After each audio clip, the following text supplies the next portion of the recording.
আসসালামু আলাইকুম প্রিয় শিক্ষার্থী ভাই বোনেরা, আমরা আজকে সাবজেক্ট ভার্ব এগ্রিমেন্ট নিয়ে কথা বলবো। তো আমরা সাবজেক্টও চিনি, ভার্বও চিনি। আজ আমরা যেটা দেখব এই দুটোর মধ্যে কিভাবে এগ্রি করানোর মাধ্যমে এগ্রিমেন্ট করানো হয়। ঠিক আছে? তো আমরা জানি এগ্রিমেন্ট মানে হলো চুক্তি, তাই না? এগ্রিমেন্ট মানে হলো গিয়ে চুক্তি। তো সাবজেক্টের সাথে আমরা ভার্বটাকে চুক্তি করাবো। চুক্তিটা কি হবে? যে আমি যা তুমিও তা। যদি আমি সিঙ্গুলার হই সেক্ষেত্রে তুমি সিঙ্গুলার হবে, যদি আমি প্লুরাল হই সেক্ষেত্রে তুমি প্লুরাল হবে। এই যে সাবজেক্টের সাথে ভার্বকে সমতা বিধান করার যেই চুক্তি বা agreement, this is called subject verb agreement. Subject verb agreement বলতে কি বোঝানো হচ্ছে? সাবজেক্ট এবং ভার্বের মধ্যে এগ্রিমেন্ট হবে যে আপনি আমি, আমি আপনি, তুমি আমি, আমি তোমরা, আমরা সবাই সমতা বিধান করব। সমতা বিধানটা কি? এই দেখেন, সমতা বিধানটা হচ্ছে আমরা নরমালি জানি সেন্টেন্স লিখলে প্রথমে সাবজেক্ট, তারপরে ভার্ব, এরপরে আমরা অবজেক্ট কমপ্লিমেন্ট এক্সটেনশন কিছু একটা লিখি।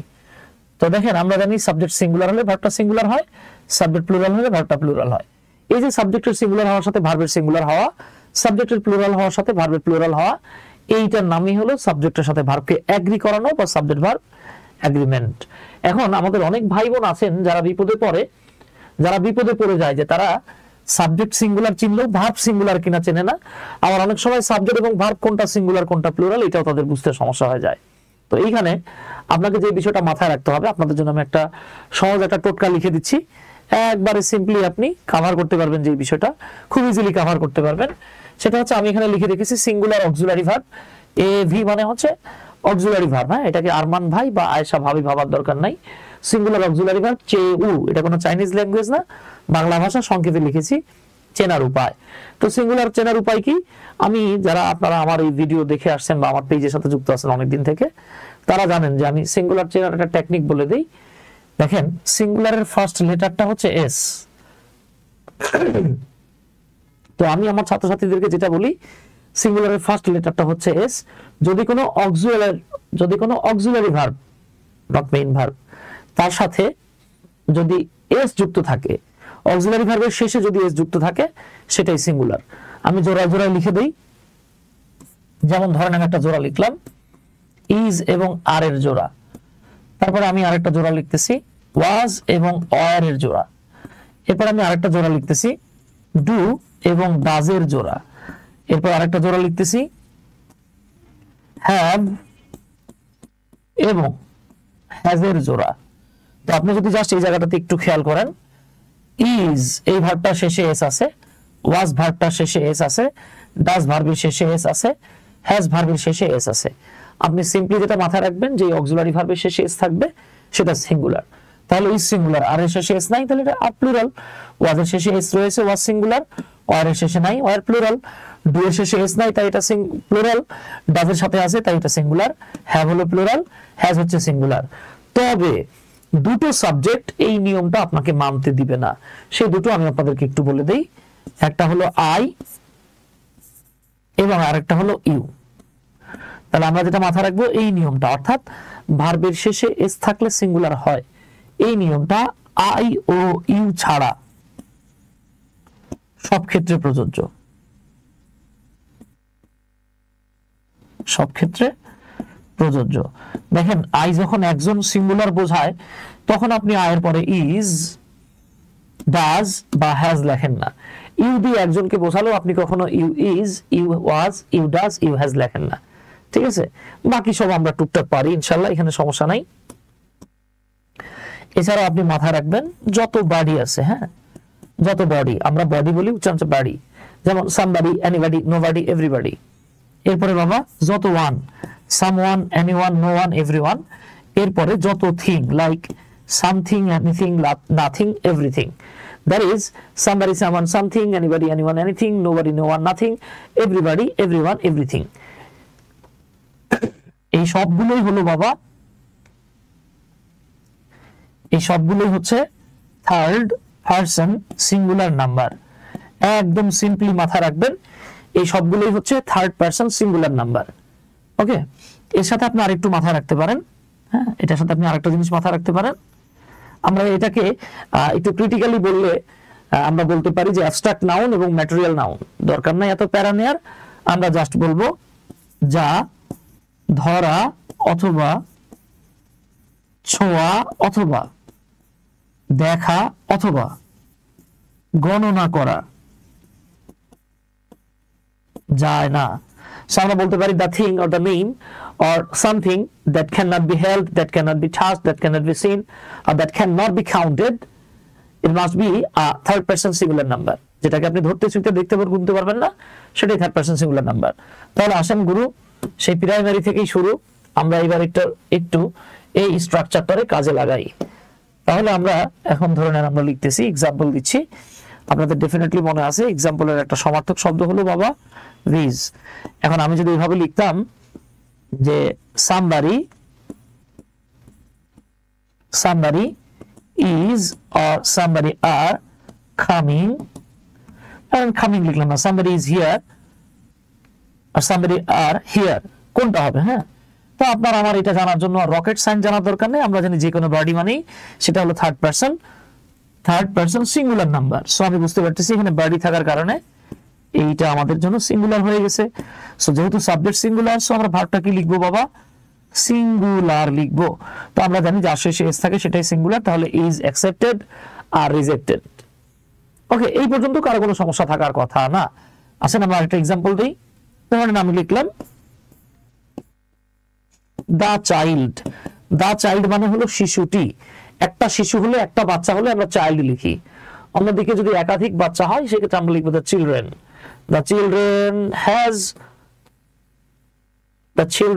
has or the children have been here, বাচ্চারা এখানে আছে for 2 hours, তাহলে 2 ঘন্টা ধরে বা 2 ঘন্টা যাবত বাচ্চারা এখানে আছে। জাস্ট আপনি যদি একটু খেয়াল করেন আপনি ইজিলি বুঝতে পারবেন যে ভাই চাইল্ড হলো একজন শিশু, চিলড্রেন মানে একাধিক শিশু, সেটা প্লুরাল। আমাদের ভার্ব কি দরকার? ভার্বটাও প্লুরাল লাগবে। তো আমরা জানি যার শেষে এস থাকে সেটা সিঙ্গুলার, এটা কেটে দিলাম, আমরা হ্যাভটাকে অ্যাকসেপ্ট করলাম। ওকে ডিয়ার, তো এইটা জানার জন্য আপনার আর মনে হয় না খুব বেশি প্যারা নিতে হবে, এই পর্যন্ত সব ঠিকঠাক। তাহলে বিষয়টা হচ্ছে সাবজেক্ট সিঙ্গুলার হলে ভার্ব সিঙ্গুলার হয়, সাবজেক্ট প্লুরাল হলে ভার্ব প্লুরাল হয়। এটা বাচ্চাদের অনুবাদ, ঠিক আছে, এটা বাচ্চাদের একটা জায়গা। তো আসেন, এইটাই মূলত আমাদের 1 নাম্বার রুলে বলা আছে। 1 নাম্বার রুলে আমাদের বলা হচ্ছে এইটাই যে সাধারণত সাবজেক্টটা সিঙ্গুলার হলে ভার্বটি সিঙ্গুলার হয়, সাবজেক্টটি প্লুরাল হলে ভার্বটাও প্লুরাল হয়। এই পর্যন্ত আমাদের কোনো সমস্যা নেই, এটা আমরা ধরে ফেলছি। হ্যাঁ, এইবার আমরা 2 নাম্বার রুলে যাব।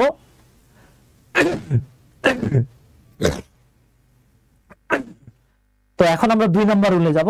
আমাদের 2 নাম্বার রুলটা অসাধারণ সুপার ডুপার একটা টেকনিক। আমরা 2 নাম্বার রুলে যাব, তবে 2 নাম্বার রুলে যাওয়ার আগে আপনাকে কিছু প্রিপোজিশন চিনতে হবে। এই বিষয়টা নিয়ে আমি সাবজেক্ট ভার্ব এগ্রিমেন্টের ক্লাসে, মানে এখন তো বলছি, এর আগে আমি রাইট ফর্মস অফ ভার্বের ক্লাসেও হালকা পাতলা বলেছিলাম। তারপরে আপনাদেরকে একটু মনে করায় দেই, ঠিক আছে, আপনাদেরকে একটু মনে করায় দেই। আমি বলেছিলাম যে ভাই, আমি আপনাদেরকে এইভাবে বলেছিলাম যে কখনো যদি এরকম দেখতে পান যে 2টা নাউন, ধরে নেন একটা নাউন প্লাস এরপরে যদি দেখেন যে একটা প্রিপোজিশন দেয়া আছে,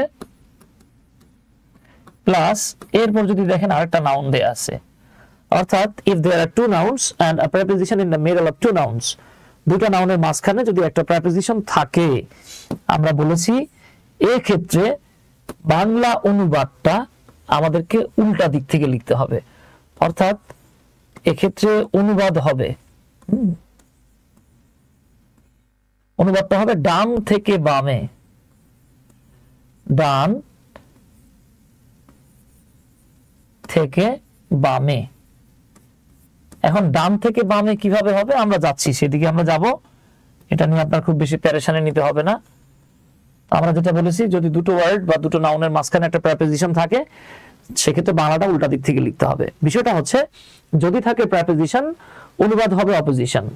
এটা আমরা মাথায় রেখে খাতায় রেখে আমরা এগোচ্ছি। হ্যাঁ, তাহলে আমরা আপনাদের সাথে আরো কিছু বিষয় নিয়েও কথা বলেছিলাম, দেখি আপনারা ভুলে গেলেন কিনা।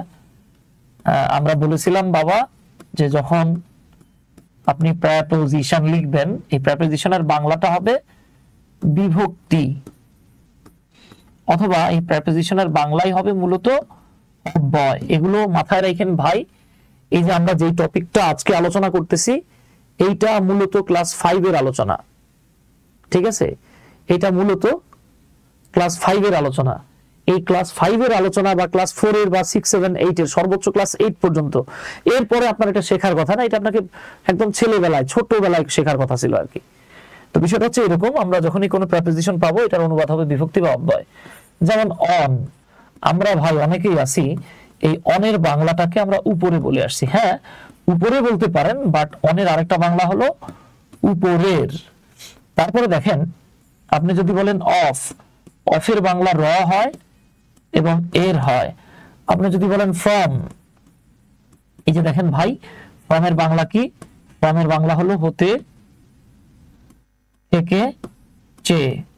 এরকম অনেক আছে, অনেক আছে। যেমন আমি যদি লিখি ইন, আবার আমি যদি লিখি অ্যাট, ইন এবং অ্যাট এই দুটোর বাংলাই হলো এ অন্তস্থ অ তয়কারে তে। তবে আপনারা অনেকে এটা মধ্যে অথবা ভিতরে পড়ে আসছেন, ঠিক আছে, পড়েন, সমস্যা নাই, এটা ভিতরেও বলতে পারেন অথবা ভিতরেরও বলতে পারেন। এরকম আরো আছে ভাই। হ্যাঁ, আমি ধরেন একটা ডিফারেন্ট কালার দিয়ে এখানে লিখি। যেমন আপনারা পড়ে আসছেন বিসাইড, এই বিসাইড মানে মূলত আপনি লিখতে পারেন পাশে, আবার এই বিসাইড মানেই হলো পাশের। আন্ডার মানে হলো নিচে, আবার আন্ডার মানে কি? হ্যাঁ, আন্ডার মানে হচ্ছে নিচের। এখন আমরা একটু প্র্যাকটিক্যালি কিছু এক্সাম্পল দেখব। হ্যাঁ, আমাদের এটা দেখা হয়ে গেছে, আমরা প্র্যাকটিক্যাল কিছু এক্সাম্পল দেখব। আর আমি প্রেপোজিশন নিয়ে আপনাদের দুটো ক্লাস নেব, সো প্রেপোজিশন নিয়ে টেনশন নেওয়ার কোনো কারণ নাই। আমি চেষ্টা করবো এই ক্লাসের পরে আপনাদের প্রেপোজিশনের ক্লাস নেয়ার। তাহলে আমরা যেটা বললাম এই মাত্র, সেটা হচ্ছে যদি দুটো নাউনের মাঝখানে একটা প্রেপোজিশন থাকে, এক্ষেত্রে বাংলা অনুবাদটা আমরা উল্টা দিক থেকে লিখব। আসেন আমরা কিছু এক্সাম্পল দেখে নিই। যেমন দেখেন, আপনি যদি এইভাবে বলেন যে the people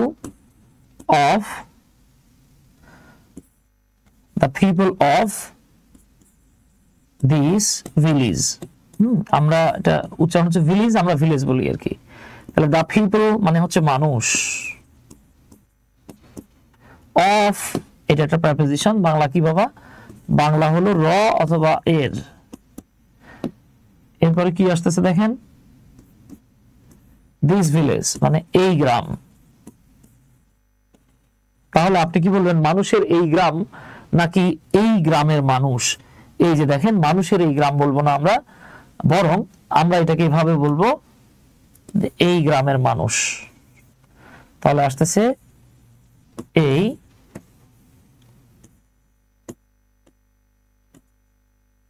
গ্রামের মানুষ বা এই গ্রামের মানুষেরা। ঠিক আছে ওস্তাদ, আসলে আমরা একটা এক্সাম্পল দিই।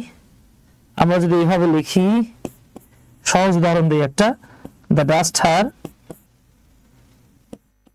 the table, the room। তাহলে আপনি দেখতে পাইতেছেন এই জায়গাটাতে the duster, the table, the room। আমরা এখানে প্রেপোজিশন লিখবো, আমরা এই জায়গাটাতে লিখলাম অন, আমরা এই জায়গাটাতে একটা প্রেপোজিশন লিখবো, আমরা লিখলাম ইন। তাহলে অন মানে হলো কি বাবা? অন মানে হচ্ছে উপরের। ইন মানে কি? ইনের প্র্যাকটিক্যাল বাংলা হলো এ অন্তস্থ অ তয়কারে তে। হ্যাঁ, আপনাদের যদি ভিতরে বা ভিতরের বলতে হয় বলেন, কোনো সমস্যা নাই। তাহলে বিষয়টা কি দাঁড়াচ্ছে? আপনি কি বলবেন যে ডাস্টারের উপরের টেবিলের ভিতরের রুম? নো ডিয়ার, আপনি কিন্তু এটা বলবেন না, বরং উল্টা দিক থেকে আসবেন। আপনি বলবেন দা রুম মানে রুমটি। খেয়াল করেন, দা রুম মানে রুমটি যোগ তয়কারে তে, রুমটিতে টেবিলের উপরের ডাস্টারটি। তাহলে বিষয়টা আসতেছে এরকম, দেখেন যে রুমটিতে টেবিলের উপরের ডাস্টারটি। এবার চলে আমি এটাকে বাক্য বানাতে পারি, আমি বলতে পারি the duster on the table in the room is black। তাহলে বাংলা হতো রুমটিতে টেবিলের উপরের ডাস্টারটি হলো কালো। এই হলো বলতে হয় না। হ্যাঁ, তাহলে আমি বিশ্বাস করি ইনশাআল্লাহ এতটুকু আপনারা বুঝে ফেলেছেন। এভাবে যখনই দুটো ওয়ার্ডের মাঝখানে প্রেপোজিশন পাবেন, বাংলা অনুবাদ উল্টা দিক থেকে লিখতে হবে। এখন আমরা এই নিয়ম অনুযায়ী রোল নাম্বার 2 দেখব। সেটা হচ্ছে কোন সেন্টেন্সে সাবজেক্টের স্থানে দুই বা ততোধিক সিঙ্গুলার এবং প্লুরাল নাউন এক বা একাধিক প্রেপোজিশন দ্বারা যুক্ত হলে প্রথম প্রেপোজিশনের পূর্বের নাউন অনুযায়ী লিখতে হয়। তো এটা শুনে আপনার কাছে একটু ওল্ড মনে হতে পারে, এই অড মনে হতে পারে। আসলে আমরা এটাকে টেকনিক্যালি দেখে নেই।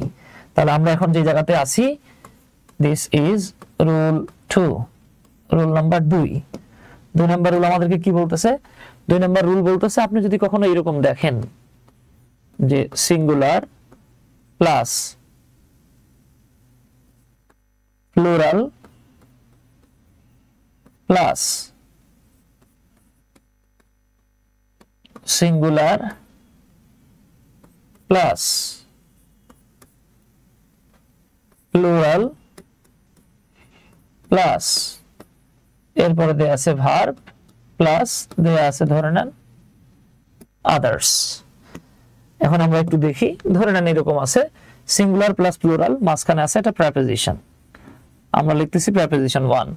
প্লুরাল প্লাস সিঙ্গুলার, মাঝখানে ধরে নেন আছে আরেকটা preposition, preposition 2। Singular plus plural, মাঝখানে আছে আরেকটা প্রেপোজিশন, প্রেপোজিশন 3। এই যে দেখেন সিঙ্গুলার প্লুরাল এদেরকে যুক্ত করার কাজটা কে করলো বাবা? প্রেপোজিশন। ঠিক আছে, প্রেপোজিশন যুক্ত করছে। স্যার এই নিয়মটি যে কোনো প্রেপোজিশনের ক্ষেত্রে যুক্ত হবে? আবিদ হাসান নয়ন ভাই জিজ্ঞেস করতেছে। হ্যাঁ, এটা অলমোস্ট সবগুলো প্রেপোজিশনের ক্ষেত্রে এটা কাজে লাগবে, 2-1টা রেয়ার কেস থাকতে পারে। হ্যাঁ, আচ্ছা, তাহলে এই ক্ষেত্রে আমরা যেটা মাথায় রাখবো বাবা, হ্যাঁ, যদি এরকম কখনো সিচুয়েশন ঘটে সেক্ষেত্রে দেখেন এই যে এতটুকু হলো আমাদের জন্য সাবজেক্ট, এটা আমাদের জন্য কি? এই পুরোটাই হলো আমাদের জন্য সাবজেক্ট, পুরোটাই আমাদের জন্য সাবজেক্ট। তবে সমস্যাটা হচ্ছে সিঙ্গুলার প্লুরাল দিয়ে যুক্ত আছে। এখন আমরা একটু আগে পড়ে আসছি, দেখেন আমরা একটু আগে পড়ে আসছি সাবজেক্ট সিঙ্গুলার হলে ভার্ব সিঙ্গুলার হয়, সাবজেক্ট প্লুরাল হলে ভার্ব প্লুরাল হয়। এখন আপনার মাথায় একটা প্রশ্ন আসতে পারে যে ভাই এটা আবার কিরাম হয়ে গেল না, সিঙ্গুলার প্লুরাল দুটোই তো আছে, তাহলে আমরা এক্ষেত্রে কি করব? ভাই এটা মারাত্মক সহজ। আপনি এখানে যেটা মাথায় রাখবেন সেটা হলো এক্ষেত্রে ভার্বটা সব সময় প্রথম প্রেপোজিশনের আগে যা আছে সেই অনুযায়ী হবে। যদি প্রথম প্রেপোজিশনের সামনেরটা সিঙ্গুলার হয় তাহলে এরপরে যতই প্লুরাল থাকুক আপনি ভার্ব সিঙ্গুলার লিখবেন। আর যদি এরকম হয় প্রথম প্রেপোজিশনের সামনেরটা প্লুরাল বাকিগুলো সিঙ্গুলার, সেক্ষেত্রে প্রথম প্রেপোজিশনের সামনেরটা যেহেতু প্লুরাল আমরা পরেরটা প্লুরাল ধরবো।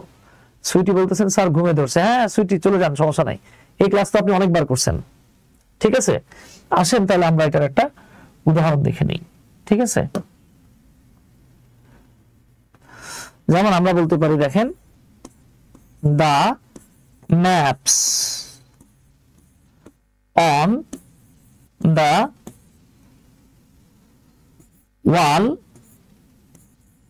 Of my office room is or are rare or expensive।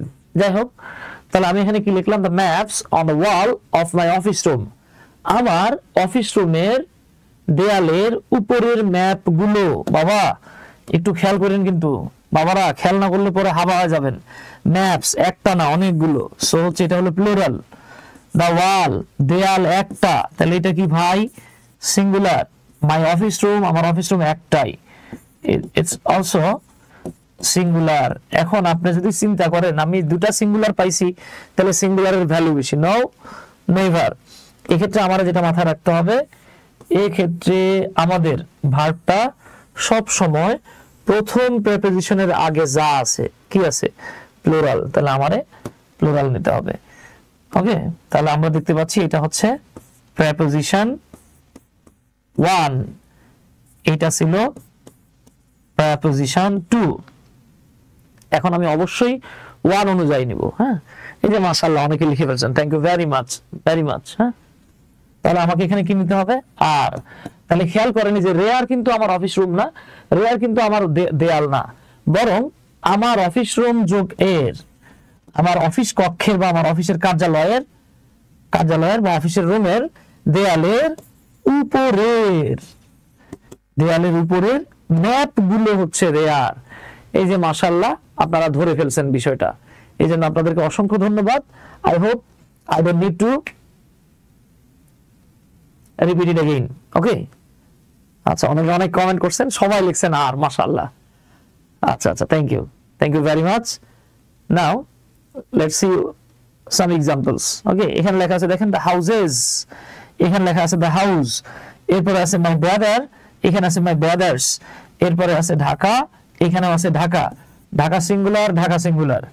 এই যে my brother definitely singular, my brothers definitely plural, house এইটা আবার সিঙ্গুলার, এখানে হাউসেস এইটা আবার প্লুরাল। সো আমরা প্লুরাল সিঙ্গুলার সিঙ্গুলার পেয়েছি, but that doesn't matter. What matters is that the first noun before the first preposition, প্রথম প্রিপোজিশনের পূর্বে যে নাউনটা এটাই ম্যাটার্স। সো আমরা হাউসেস আর নাইস লিখলাম। বাংলাটা হচ্ছে ঢাকায় আমার ভাইয়ের বাড়িগুলো নাইস। আর এখানে কি হচ্ছে দেখেন, ইন মানে কিন্তু এ অতে, ঢাকায় আমার ভাইদের বাড়িগুলো, সরি বাড়িটি নাইস, তাই এখানে ইজ হলো। আই থিঙ্ক এতটুকু বুঝতে পারছেন। এবার আপনি কতটুকু বুঝতে পেরেছেন আমিও খুব ভালোভাবে বুঝে ফেলবো যদি আপনারা এই প্রশ্নটার উত্তর দিতে পারেন। সো প্লিজ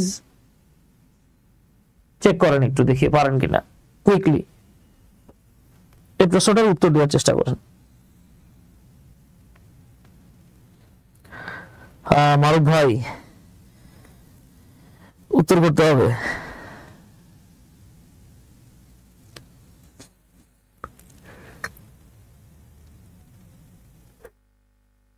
রাহিমা খাতুন লিখছেন is. Anybody else, anyone else? আর কেউ?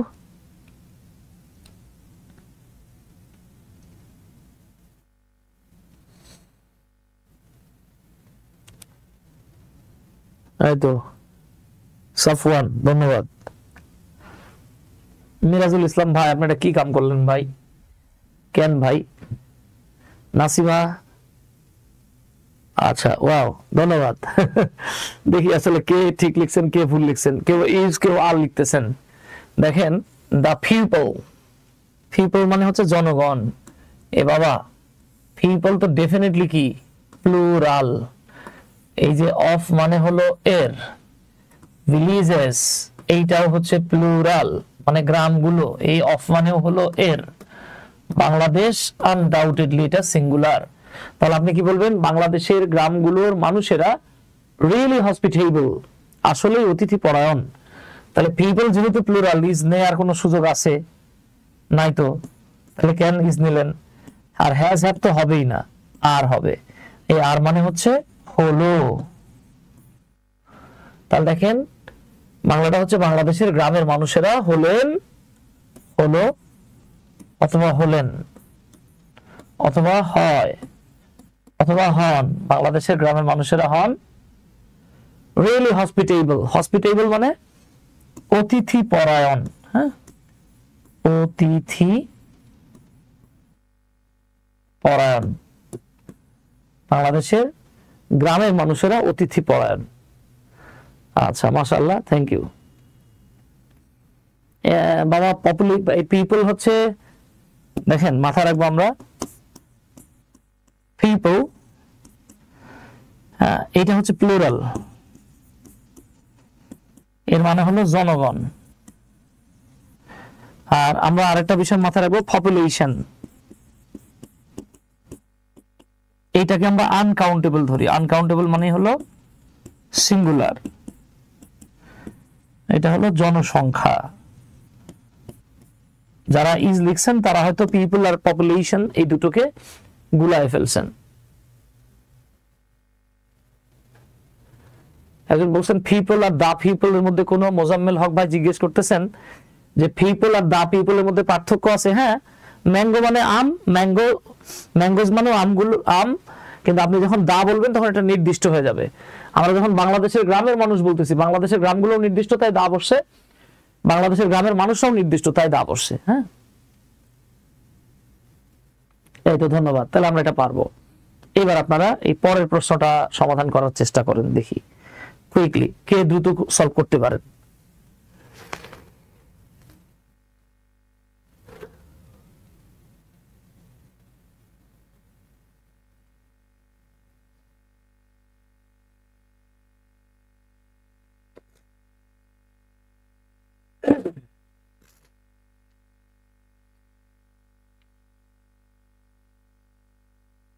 এই তো জাকিয়া লিখছেন ইজ, সাব্বির ভাই লিখছেন ইজ।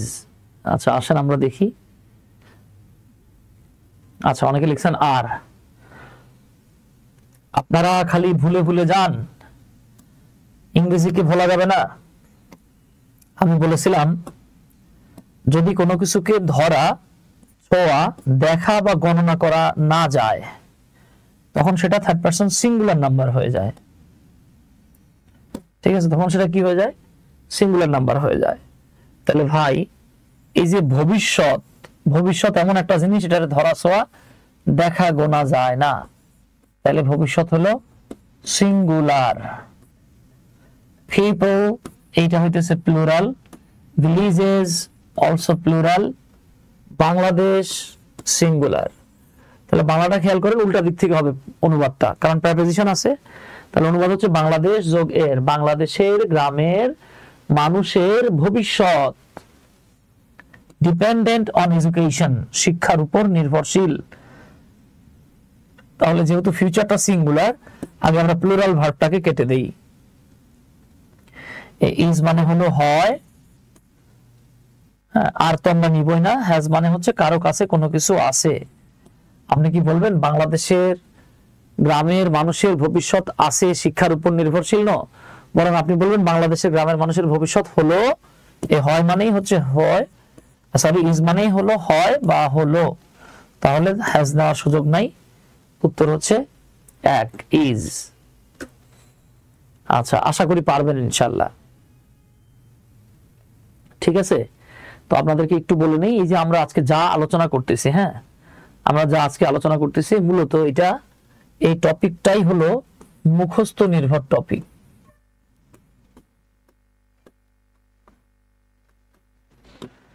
মুখস্থ নির্ভর টপিক, এই লাইনে যার মুখস্থ ক্ষমতা সবচেয়ে বেশি তিনি ভালো করবেন, যার মুখস্থ ক্ষমতা খুব বেশি না তিনি খারাপ করবেন। এটা স্বভাবত এরকম হবে। হ্যাঁ, তাহলে আমি ধরে নিচ্ছি এটা পারবেন আপনারা। এবার আমরা 3 নাম্বার রুলে চলে যাচ্ছি। 3 নাম্বার রুলটা আমি আপনাদেরকে ভেঙে ভেঙে ব্যাখ্যা করতেছি। দেখেন 3 নাম্বার রুলটা আমি আপনাদের সাথে ভেঙে ভেঙে ব্যাখ্যা করে দেখাই।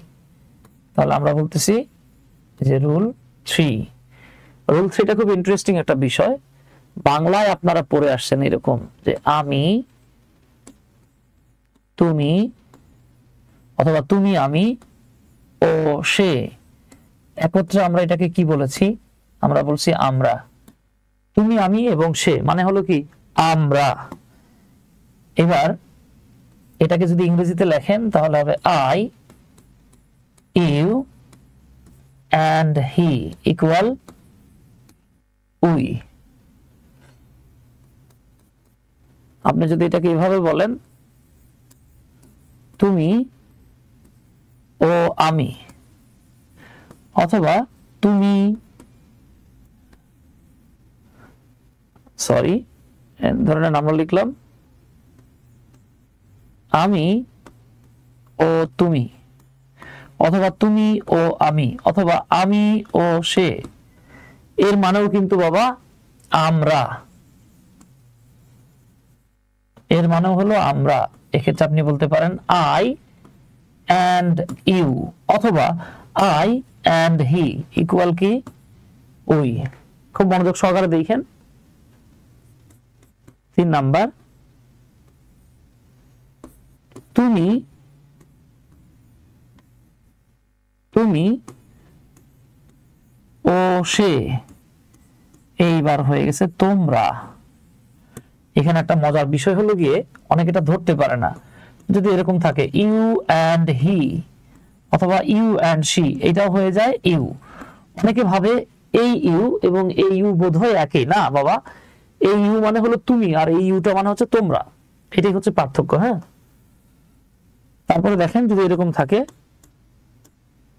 যে সে ও তিনি, তাহলে আমরা এখানে লিখবো তাহারা মানে হলো তারা। যদি এরকম থাকে he and she, Rana and Runa, তখন কি হয়ে যাবে? এটা দে হয়ে যাবে। এই রুলটাকে আমরা যদি মাথায় রাখি, দেখেন আমাদের এখন এক্সাম্পল গুলো বুঝতে খুব সুবিধা হবে। ধরেন আমি একটা বাক্য লিখলাম যে আই ইউ অ্যান্ড হি, আমি তুমি এবং সে, আমরা তিনজন, আই ইউ অ্যান্ড হি। এবার লেখা হলো এম, এবার লেখা হলো ইজ, এরপর লেখা হলো আর। স্লাগিশ, স্লাগিশ মানে হচ্ছে অলস। তো আপনারা হয়তো জানেন, হয়তো আপনারা জানেন, তারপরে আপনাদেরকে আমি একটু বলে দিই। যদি এরকম হয়, আচ্ছা আমি এখানে লিখে দেই 1 2 3, মানে first person, second person, third person. যখন কোনো নেগেটিভ কথা বলা হয়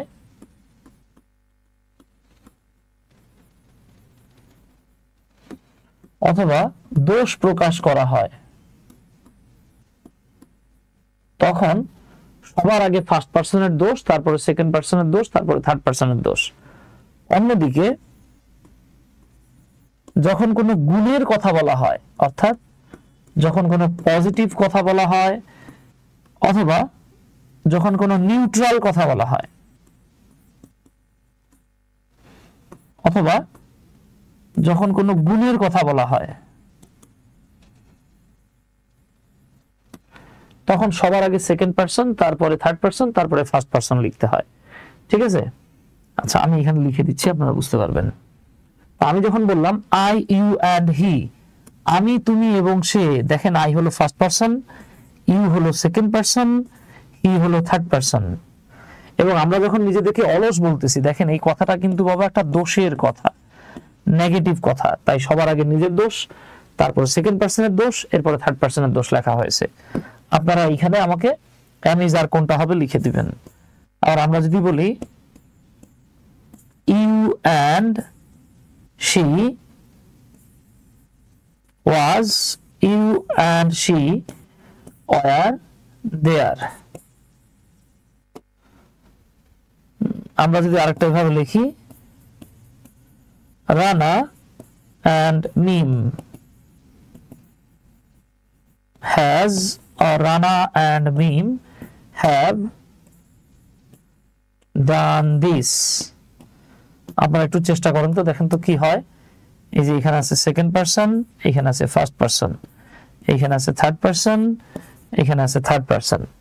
তাহলে দেখেন আমি যখন বললাম আমি তুমি এবং সে, এই তিনটা সম্মিলিত হয়ে গেছে। দেখেন আমি তুমি এবং সে, এটা তিনটা সম্মিলিত ভাবে হয়ে গেছে আমরা। এই আমরা মানে কি বাবা? উই। সো এখানে মূলত আমরা উই অনুযায়ী আর লিখতেছি। এখানে আই অনুযায়ী এম না, ইউ অনুযায়ী আর না, হি অনুযায়ী ইজ না, বরং এখানে উই অনুযায়ী আর আসছে। বুঝতে পেরেছেন কিনা আমাকে একটু কুইকলি কমেন্ট করে জানান।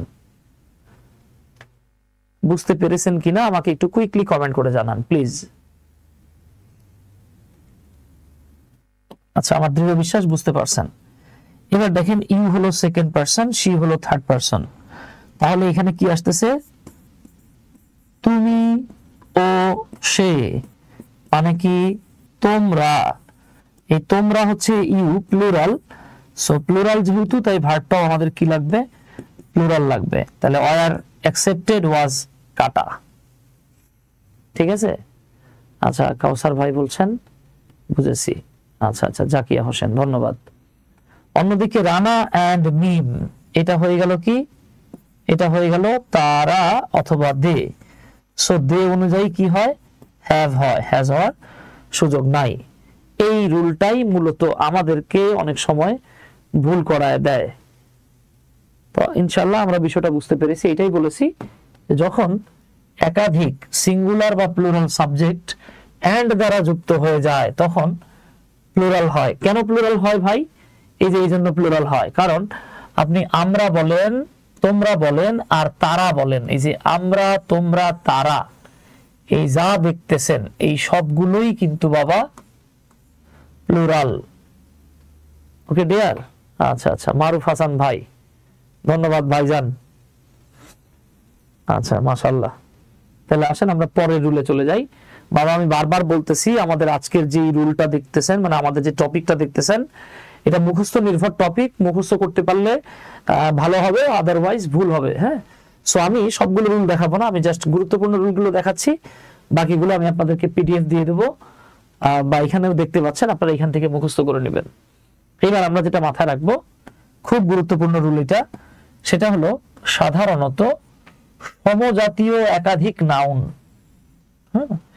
এইখানে আমি আসলে আমার একটা কেটে দেওয়া দরকার ছিল, আমি ভুলে গেছি, যে বা প্রোনাউন লিখছি, এখানে প্রোনাউন হবে না, সমজাতীয় একাধিক নাউন, সমজাতীয় একাধিক নাউন যদি এন্ড দ্বারা যুক্ত হয়েও একক বস্তু বা একক ধারণাকে নির্দেশ করে, সেক্ষেত্রে আমরা ভার্বটাকে সিঙ্গুলার লিখে ফেলি। তাহলে এন্ড দ্বারা দুইটা নাউন যুক্ত হওয়ার পরে যদি তারা সিঙ্গেল বা একক কোনো ধারণা দেয়, তখন আমরা সেটাকে ধরে নেব সিঙ্গুলার। আর যেহেতু সিঙ্গুলার ধরবো, তাই এর পরের ভার্বটাও আমরা সিঙ্গুলার ধরবো। শহীদুল ভাই লিখছে, স্যার আমার কমেন্ট দেখা যায়। হ্যাঁ, আপনার কমেন্ট অনেক সুন্দর, আপনি দেখার জায়গায় দেখা লিখছেন, বুঝতে পারছি শহীদুল ভাই। ঠিক আছে শহীদ ভাই। আচ্ছা, এবার দেখেন আমরা এখানে দেখতে পাচ্ছি ব্রেড এন্ড বাটার। তো এখন অনেকে বলতে পারেন যে স্যার আমরা তো জানি ব্রেড, আমি, আমরা, তুমি, তোমরা ছাড়া বাকি আছে যারা থার্ড পারসন তারা। হ্যাঁ, এটা ছোটবেলায় আমরা পড়েছি, আপনারাও হয়তো পড়ছেন। সেটা হচ্ছে আমি, আমরা, তুমি, তোমরা ছাড়া বাকি আছেন যারা থার্ড পারসন তারা। এখন আপনি বলতে পারেন স্যার ব্রেডও থার্ড পারসন, বাটারও থার্ড পারসন, তাহলে তো দে হয়ে যাওয়ার কথা, দে হলো না কেন? এর কারণ হচ্ছে, দেখেন আমি একটু বলি, সমজাতীয় বলতে কি এক জাতীয় হইতে হবে। যেমন ব্রেড হলো খাবার, বাটারও খাবার, তাহলে দুটাই সমজাতীয়। তা কোন জাতি এটা? খাওয়া যায়, খাবার। এরপরে আমরা আর না লিখে ইজ কেন লিখলাম? কারণ আমরা যখন বললাম bread and butter is my favourite breakfast, এটা আমার সবচেয়ে পছন্দের সকালের নাস্তা, তাহলে দেখেন ব্রেড জিনিসটাও আলাদা, বাটারটাও আলাদা, কিন্তু দুটোকে এন্ড দ্বারা যুক্ত করে আমরা একটা জিনিস বানায় ফেলছি, সেটা হচ্ছে ব্রেকফাস্ট বা সকালের নাস্তা। এখন সকালের নাস্তা তো একটা একক খাবারের নাম, ঠিক আছে? সকালের নাস্তা এটা একটা এক বেলার খাবারের নাম। সো এই বিষয়টারে আমরা সিঙ্গুলার ধরে এখানে ইজ লিখলাম, কিন্তু ভিন্ন ভিন্ন বোঝালে তখন আমাদের আবার প্লুরাল ধরতে হবে। যেমন দেখেন, যখন বলা হচ্ছে bread and butter not same in price, দামের দিক থেকে এক না, আমরা বলেই দিছি যে দামের দিক থেকে ব্রেড এবং বাটার এক না, ব্রেড এবং বাটার দামের দিক থেকে এক না, আলাদা। আমরা কিন্তু বলি নাই যে ব্রেড এবং বাটারটাকে আমরা কি লাঞ্চ হিসেবে খাবো, আমরা কি সাপার বা রাতের খাবার হিসেবে খাবো, আমরা কি স্ন্যাক্স বা হালকা নাস্তা হিসেবে খাবো, নাকি আমরা ব্রেকফাস্ট বা সকালের নাস্তা হিসেবে খাবো, এটা আমরা বলি নাই। আমরা জাস্ট বললাম এই দুটোর দাম এক না, এন্ড দ্বারা যুক্ত হয়ে এরা কি হয়ে গেল? প্লুরাল। যেহেতু এরা প্লুরাল, তাই আর বসছে, আর এটা সিঙ্গুলার হয়ে গিয়েছিল, একক ধারণা, তাই ইজ বসছে। আই হোপ এটা বুঝতে পারছেন। হ্যাঁ, ইনশাআল্লাহ আবিদ হাসান নয়ন ভাই ক্লাস দেয়া হবে। আবিদ হাসান নয়ন ভাই বলতেছেন স্যার প্রিফিক্স সাফিক্স পাংচুয়েশন এর উপর ডিটেইল ক্লাস দেয়া যাবে কিনা? প্রিফিক্স সাফিক্স এর ক্লাস আছে, আমি আপনাদেরকে গ্রুপে পোস্ট করে দেব ইনশাআল্লাহ। আচ্ছা, তাহলে এইবার আপনারা এই প্রশ্নটার উত্তর দেওয়ার চেষ্টা করেন, দেখি কার কার হয়। ফাউল, ডাল এন্ড রাইস, ফাউল, ডাল এন্ড রাইস, দেখি এই প্রশ্নটার উত্তর আপনারা কে কে করতে পারেন। হ্যাঁ, এই প্রশ্নটার উত্তর আপনারা একটু করেন প্লিজ।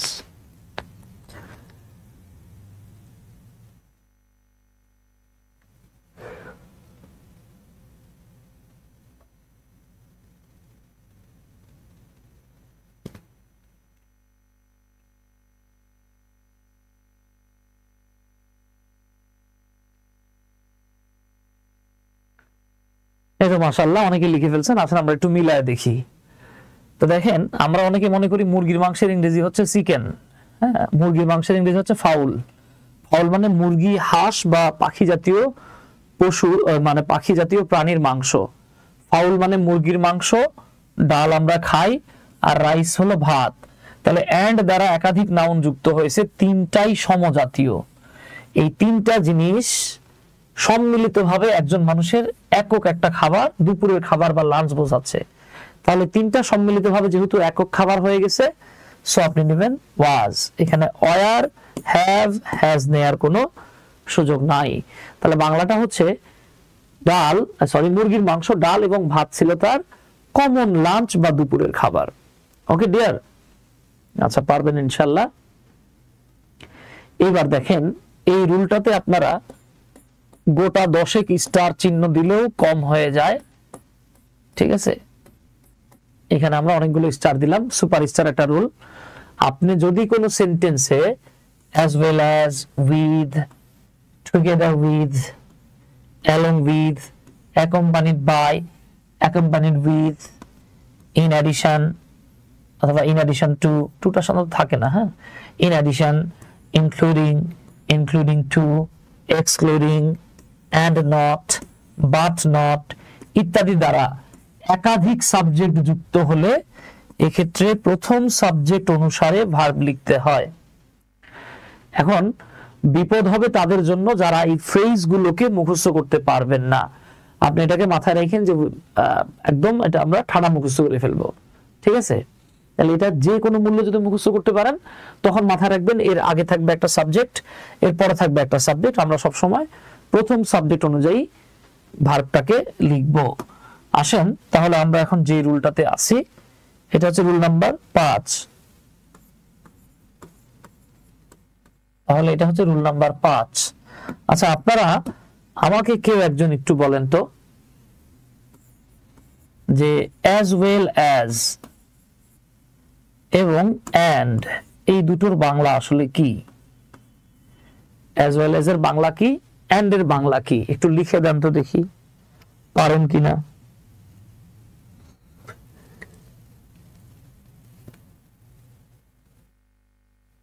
as well as এবং and এই দুটোর বাংলা আপনারা লিখতে পারেন কিনা একটু দেখা যাক।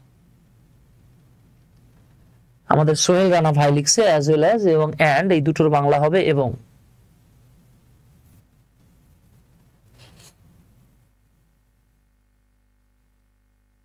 একজন লিখছেন as well as মানে অধিকন্তু। না না ভাই, as well as মানে অধিকন্তু কেন বললেন ভাই? আচ্ছা, এবার আমরা আজকে সুপার ডুপার একটা টিপস এন্ড টেকনিক শিখব। সমস্যাটা হচ্ছে ছোটবেলা থেকে আমাদেরকে বলা হয়েছে যে as well as মানেও নাকি এবং, যে আমি একটা প্রশ্নবোধক চিহ্ন দিলাম, and এর বাংলাও নাকি এবং। ভাই দুইটা যদি এবং হইতো তাহলে তো দুটোর ব্যবহার একরকম হতো না। ধরেন আমি আপনাদেরকে তিনজন ব্যক্তির কথা বলতেছি। ধরেন আমি এখানে লিখলাম রানা নামের একটা ছেলে, এরপরে আমরা লিখলাম কি লিখবো, রাকিব নামের একটা ছেলে, এরপরে আমি লিখলাম মিম নামের একটা মেয়ে। তো ধরেন এইটা হচ্ছে আমাদের রানা, হ্যাঁ সরি এটা হচ্ছে আমাদের মিম। আচ্ছা, রাকিবের জায়গায় রানার জায়গায় রানারে রাখি। ধরেন এটা হচ্ছে আমাদের রানা।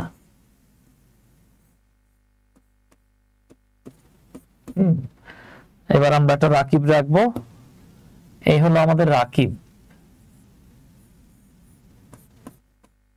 সুন্দর না? আপনারা উৎসাহ দিলে এরকম আরো সুন্দর সুন্দর ছবি এঁকে আপনাদেরকে শেখাবো, ঠিক আছে? জাস্ট একটু উৎসাহ দিন। হ্যাঁ, অনেক সুন্দর হয়েছে তাই তো? আমি জানি আপনারা লজ্জা পাচ্ছেন বলতে, কিন্তু আমার ছবি অনেক সুন্দর হয়েছে। আচ্ছা, এবার আমরা একটা মেয়ে রাখবো, এই যে মেয়েটা রাখলাম। মেয়েটা কেমন হয়েছে দেখেন তো, সুন্দর না? হ্যাঁ, তাহলে আমরা এখানে তিনজন মানুষের ছবি আঁকলাম, একটা রানা, একটা রাকিব আর একটা হচ্ছে মিম। ধরেন এই দুইজন হচ্ছে চোর, হ্যাঁ, এই রানা এবং রাকিব এরা দুইজন হচ্ছে চোর, আর উনি হচ্ছেন গিয়া ভিকটিম, যার বাসায় চুরি করা হয়েছে। এখন একটু খেয়াল করেন, খুব ইন্টারেস্টিং একটা বিষয়। আমি আসলে অনেক চেষ্টা করেও সুন্দর সুন্দর ছবি আঁকতে পারি না, বুঝছেন? পরে আমার ছেলে আমারে শিখাইছে যে বাবা দেখো, ছেলে মানুষ আঁকতে গেলে প্রথমে একটা রসগোল্লা দিবা, এরপর একটা সমুচা দিবা, সমুচার চোক্কা দিক নিচে থাকবে, দুই হাত দিবা, ছেলে মানুষ হয়ে গেছে। আর মেয়ে আঁকতে গেলে এই যে একটা রসগোল্লা দিবা, সমুচার চোক্কা দিকটা গলার সাথে থাকবে, এই দুই ঠ্যাং দুই হাত দিবা, মেয়ে হয়ে গেছে, ঠিক আছে? এই মেয়ে আর ছেলে চমৎকার জিনিস আঁকা শিখালাম। একজন বলছেন ভয়ঙ্কর, না এর মধ্যে প্রেম ভালোবাসা নাই, এত কষ্ট করে একটা ছবি আঁকলাম বলে ভয়ঙ্কর। আচ্ছা, জাকিয়া বলতেছেন তিনজনই নাকি তার কাজিন। আচ্ছা ঠিক আছে, তা আমরা বললাম রানা আর রাকিব এরা দুইজন হচ্ছে চোর, মিমের বাসায় চুরি করছে। তাহলে দেখেন আমি দুটো বাক্য লিখতেছি, আপনারা এই বাক্য দুটো একটু খেয়াল করেন। আমি যদি বলি রানা এবং রাকিব, রানা এবং রাকিব মিমের বাসায়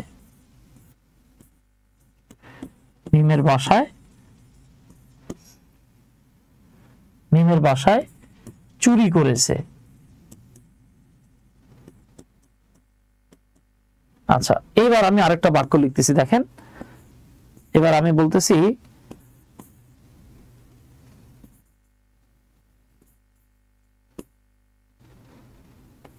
যে রানা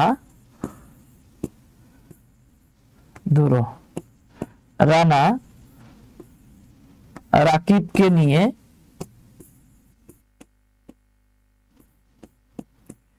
মিমের বাসায় চুরি করেছে। আচ্ছা, আপনারা আমাকে একটু বলেন তো, 1 নাম্বার বাক্যেও মিমের বাসায় চুরি হয়েছে, 2 নাম্বার বাক্যেও মিমের বাসায় চুরি হয়েছে। আপনারা আমাকে জাস্ট একটু কমেন্ট করে জানান তো, এই দুটো বাক্যে বড় চোর কে? প্রথম বাক্যে বড় চোর কে, রানা নাকি রাকিব? দ্বিতীয় বাক্যে আসল চোর বা বড় চোর কে, রানা নাকি রাকিব? তাহলে রানা বড় চোর নাকি রাকিব বড় চোর প্রথম বাক্যে। দ্বিতীয় বাক্যে রানা বড় চোর নাকি রাকিব বড় চোর? হ্যাঁ, কে বড় চোর, কে পালের গোদা, আর কোনটা নিরীহ, বা কে ছোট চোর, কে বড় চোর? এই দুটো আমাকে একটু ব্যাখ্যা করেন। আমাকে জাস্ট একটু লিখে দেন, ব্যাখ্যা করতে হবে না, আমি ব্যাখ্যা করব।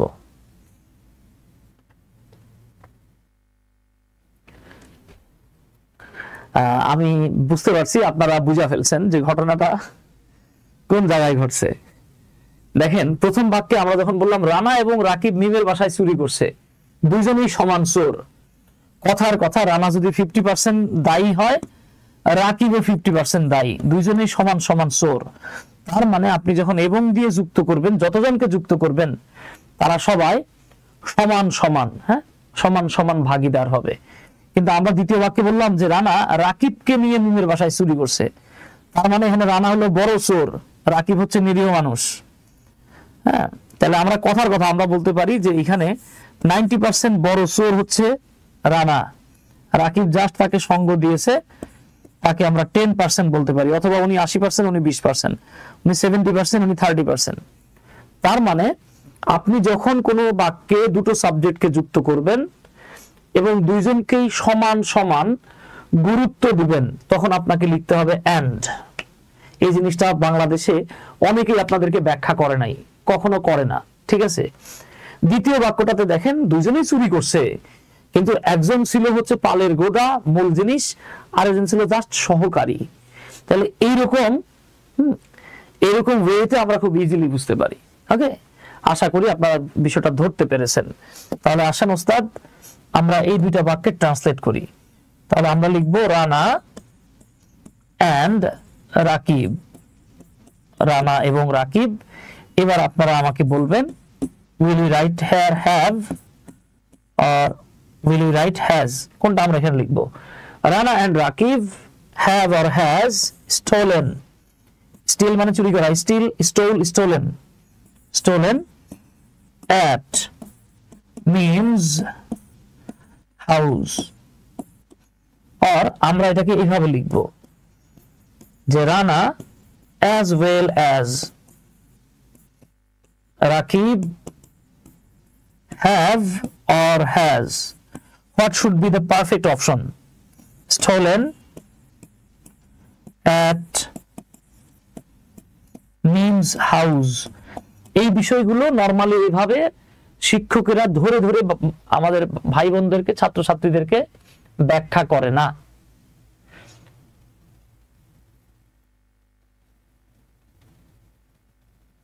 স্যার স্লাইড কি সেকশনে পাওয়া যাবে? হ্যাঁ, এই স্লাইডগুলো দিয়ে দেবো আমি। হ্যাঁ, এই স্লাইডগুলো দিয়ে দেবো। আচ্ছা, আশা করি বুঝতে পারছেন। সো আমি যখন এন্ড দিয়ে যুক্ত করতেছি, দুইজনই তো সমান অপরাধী, তাহলে প্লুরাল হয়ে গেছে, তাই আমরা এখানে হ্যাভ নিয়েছি। এইবার দেখেন, রানা হলো প্রথম সাবজেক্ট, অ্যাজ ওয়েল অ্যাজ থাকলে দ্বিতীয় সাবজেক্টের গুরুত্ব কম, এক্ষেত্রে আমরা প্রথম সাবজেক্ট অনুযায়ী হ্যাজ লিখবো, হ্যাভ লেখার সুযোগ নাই। So this is the point. আপনাকে এগুলো খুব ভালোভাবে খেয়াল করতে হবে। আমি জাস্ট আপনাদেরকে লিখে লিখে দেখাচ্ছি, আপনাকে যেই কাজটা করতে হবে বাবা, এগুলো আল্লাহর নাম নিয়ে তালিকাটা মুখস্থ করেন। সেটা কি? এই যে as well as, together with, along with, accompanied by, including, excluding and not, but not। যেমন দেখেন, I as well as he, এরপরে am চলে আসছে, কেন আসছে ভাই? ওই যে I অনুযায়ী am আসছে। ওকে, স্যার এখানে অ্যাপোস্ট্রফির কারণটা একটু ব্যাখ্যা করা যাবে? এটা তো বাচ্চাদের কারণ ভাই। হ্যাঁ, অ্যাপোস্ট্রফিটা এটা তো বাচ্চাদের জিনিস ভাই। আমি যদি বলি আমার বই, আমরা কি বলি? মাই বুক। আমি যদি বলি তোমার বই, কি বলি ভাই? ইওর বুক। আমি যদি বলি রানার বই, তখন আপনি কি বলবেন? রানা বুক। বলা যাবে না, এখানে বলতে হবে রানাস বুক। এই যে র যুক্ত করার জন্য আমরা মূলত এখানে অ্যাপোস্ট্রফি দিয়েছি। ওই যে আমরা বলছিলাম মিমের বাসা, মিমের বাসা, মিমের বই হলে কি হতো? মিমস বুক। এবার বুঝতে পেরেছেন কিনা কুইকলি কমেন্ট করেন। নয়ন ভাই বোঝা গেছে? সোহেল রানা ভাই বলতেছেন আমি লেটে অ্যাডমিশন নিয়েছি। ভাই কোনো সমস্যা নাই, আমার ক্লাস শেষ হলে আমাকে একটা নক দিয়েন, হোয়াটসঅ্যাপে নক দিবেন, অন্য জায়গায় না। আমার ক্লাসটা শেষ হওয়ার সাথে সাথে আমাকে হোয়াটসঅ্যাপে নক দিয়েন, নক দিয়ে আপনার কোডটা দিন, সিক্রেট কোডটা আমি আপনাকে দিয়ে দেবো সাথে সাথে, পিডিএফ গুলো একসাথে। আশা করি বুঝতে পারছেন। এবার আপনাদের পালা, আপনারা এই প্রশ্নটার উত্তর দেন। এই যে লেখা আছে he along with I, he along with I. আপনারা বলেন এখানে কি ওয়াজ হবে, ওয়ার হবে, হ্যাভ হবে নাকি হ্যাজ হবে? দেখি কে এটা উত্তরটা দিতে পারেন quickly. Thank you Safwan, thanks a zillion for your well understanding.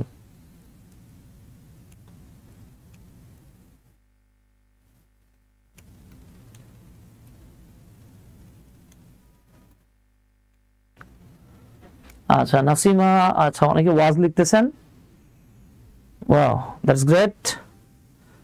আসেন দেখি। ও মাই গড, আমরা দেখতে পাচ্ছি 5 জন উত্তর লিখছেন, 5 জন লিখছেন ওয়াজ, 5 জনেরটাই ভুল হয়েছে। বলে দিলাম 5 জনেরটাই ভুল হয়েছে। যারা যারা ওয়াজ লিখছেন ভুল হয়ে গেছে। আপনারা কেন ভুলে যান? আপনারা কেন ভুলে যান? আমরা তো বলেছিলাম অ্যাক্টিভ ভয়েসে, অ্যাক্টিভ ভয়েসে বি ভার্ব কোনগুলো? am, is, are, was, were, এগুলো যদি অ্যাক্টিভ ভয়েসে থাকে তাহলে এর পরের ভার্বটার সাথে আইএনজি যোগ হয়। আবার অ্যাক্টিভ ভয়েসে যদি হ্যাভ, হ্যাজ, যে হ্যাভ, হ্যাজ, হ্যাড এগুলো থাকে, এরপরে ভার্বের সাথে 3 নাম্বার ফর্ম হয়। তো আপনারা যে কাজটা করেছেন এখানে একটু খেয়াল করতে হবে। দেখেন এখানে আমরা যে ভার্বটা দেখতে পাচ্ছি ট্রাইড, ট্রাইড হচ্ছে V3। এই সেন্টেন্সটা দেখে এটাকে প্যাসিভ ভাবা যাচ্ছে না, যেহেতু এটা প্যাসিভ না, আপনি এটাকে প্যাসিভ চিন্তা করলে একটা ম্যাসিভ ভুল হবে। তাহলে আপনাকে যে জিনিসটা খেয়াল করতে হবে, হি along with I, তাহলে আমরা জানি এক্ষেত্রে সব সময় প্রথম সাবজেক্ট অনুযায়ী ভার্ব বসে, তাহলে হি অনুযায়ী লিখতে হবে। ভার্বের 3 নাম্বার ফর্ম আছে, তাহলে am, is, are, was, were থাকলে অবশ্যই এর পরের ভার্বটার সাথে আইএনজি যোগ হইতো। যেহেতু এখানে আইএনজি যোগ নাই, তাহলে was, were আগেই ঘেচান, কাইটা ফেলান, বাদ দিয়ে দেন। এবার বাকি থাকতেছে হ্যাভ আর হ্যাজ। হি অনুযায়ী কখনোই হ্যাভ আসে না, so the perfect option is D.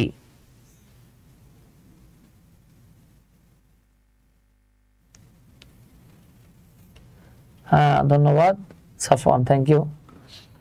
আচ্ছা তাহলে আমরা ধরে ফেলছি, ইনশাল্লাহ পারা যাবে। এইবার আসেন, এটাও খুব গুরুত্বপূর্ণ, অনেকবার এই জায়গাগুলো থেকে চাকরির পরীক্ষায় বলেন, বিসিএস এ বলেন, বিভিন্ন এক্সামে আসছে, ভার্সিটি অ্যাডমিশনে আসছে, ইভেন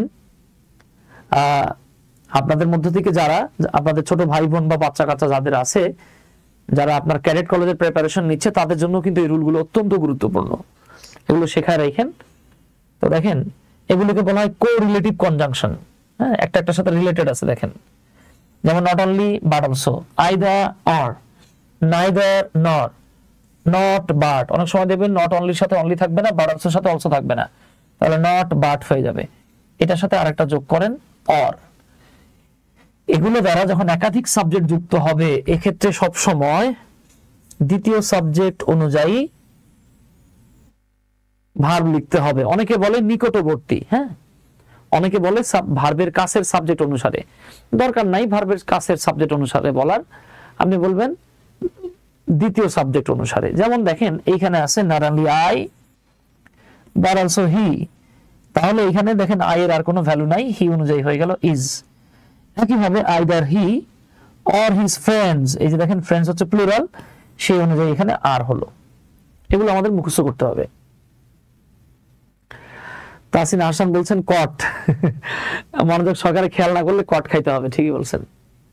তাহলে এবার আমরা এটাকে কি বলবো, not only I but also he, এইখানেও কিন্তু বাবা এই রুলটা প্রযোজ্য যে am is are was were এগুলোর পরে অ্যাকটিভ ভয়েসে আইএনজি যোগ হয়, আর have has had এর পরে V3 হয়। যেহেতু এখানে ট্রাইড দেওয়া আছে এবং আমরা জানি দ্বিতীয় সাবজেক্ট হি অনুযায়ী হবে, so am is are was were থাকলে তো আইএনজি যোগ হতো, হি এর পরে have হয় না, কারেক্ট আনসার হচ্ছে has।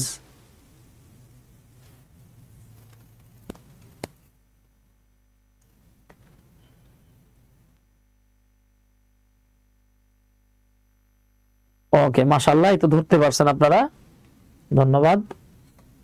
রুল নাম্বার 7, 7 নাম্বার রুলটা আমি আপনাদেরকে লিখে দেই। খুব চমৎকার রুল, এই যে আমি এখানে লিখে দিচ্ছি। রুল নাম্বার 7, 7 নাম্বার রুলটাতে এখানে মাথায় রাখবেন, খুব গুরুত্বপূর্ণ একটা রুল। রুলটা হচ্ছে যে আপনি যদি কখনো দেখেন ইচ, আপনি যদি কখনো দেখেন ইচ অথবা এভরি, এরপরে একটা নাউন আছে, তারপরে একটা ভার্ব দেয়া আছে, এরপরে আরো কিছু থাকলে ভালো, না থাকলে কোনো সমস্যা নাই। 2 নাম্বার, যদি আপনি দেখেন যেটা নাউন দেয়া আছে অথবা একটা প্রোনাউন দেয়া আছে, তারপরে লেখা আছে ইচ, এরপরে লেখা আছে ভার্ব, বাবা এইখানে পার্থক্যটা একটু দেখেন। যখন ইচ অথবা এভরি ওয়ার্ডটার পরে নাউন থাকবে, সেক্ষেত্রে আমরা এরপরের যে নাউনটা সেটাকে আমরা সিঙ্গুলার বানায় দেব, এরপরে যে ভার্বটা সেটারও আমরা সিঙ্গুলার বানায় দেব। এটা এন্ড দ্বারা যুক্ত থাকলে এই নিয়ম প্রযোজ্য। অন্যদিকে ইচ শব্দটাকে আমরা যদি নাউন বা প্রোনাউনের পরে পাই, এক্ষেত্রে নাউন বা প্রোনাউনটা তো প্লুরাল হবেই, এরপরে যে ভার্ব থাকবে সেটাও প্লুরাল হবে। এই রুলটা সবগুলো বইয়ে দেয়া নাই, যেহেতু সবগুলো বইয়ে দেয়া নাই বা দিতে দেখা যায় না, তাই এই জায়গা থেকে কোয়েশ্চেন আসলে স্টুডেন্টদের পারার সম্ভাবনা ক্ষীণ, কমে যায়। আপনারা একটু রুলটা দেখে নেন, আমি এখন আপনাদেরকে এই অনুযায়ী এক্সাম্পল দেখাবো কুইকলি। চেষ্টা করেন, না এটা মুখস্থ করে ফেলতে হবে খুব ইজিলি। আমরা বলবো ইচ অথবা এভরির পরে নাউন থাকলে এবং ভার্ব থাকলে দুটোই সিঙ্গুলার হয়। অন্যদিকে ইচ শব্দের আগে যদি নাউন প্রোনাউন এবং পরে ভার্ব থাকে, সেক্ষেত্রে ইচের আগের নাউন প্রোনাউনও প্লুরাল, ভার্ব যেটা সেটাও প্লুরাল। সো আসেন আমরা একটু এক্সাম্পল দেখে নেই। এখানে আমরা দেখতে পাচ্ছি এন্ড দ্বারা যুক্ত আছে, যতই থাকুক দেখার বিষয় না। এ দেখেন each man, each woman, each man, each woman. তো আমরা জানি, আমাদের এটা জানা আছে ভাই, হ্যাঁ, সিঙ্গুলার থেকে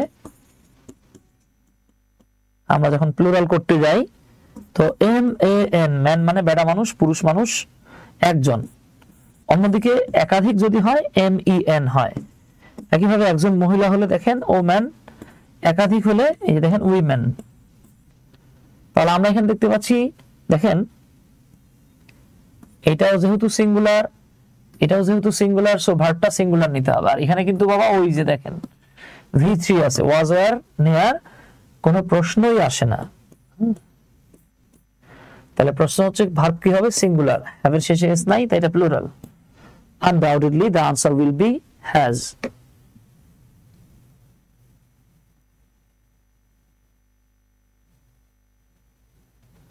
সাব্বির ভাই জিজ্ঞেস করতেছেন স্যার 6 নাম্বার রুলে কি সিঙ্গুলার নাকি প্লুরাল হয়? ভাই ওইটা সমস্যা নাই, তবে অনেককে দেখা যায় প্লুরালটাকে কাছে রাখে, এটা ব্যাপার না, লেখা যায় ভাই। হ্যাঁ, যেটা দেয়া থাকবে আপনি সেই অনুযায়ী লিখবেন, সমস্যা নাই। আচ্ছা, এইবার দেখেন যদি এরকম দেয়া থাকতো, এটা আমি আপনাদেরকে দেখিয়েছি। এবার দেখেন ইচ শব্দটা একটা প্রোনাউনের পরে আসছে, এই দে প্রোনাউনটা কিন্তু প্লুরাল। সো এর পরে আবার দেখেন V3 দেয়া আছে, আমার এখানে ভার্ব লাগবে যেটা, সেটা প্লুরাল হবে। তো ওয়াজ ওয়ার থাকলে কিন্তু আমার এখানে অটোমেটিক্যালি আইএনজি যোগ হয়ে যেত, যেহেতু আইএনজি যোগ নাই, এই দুটো কাটা।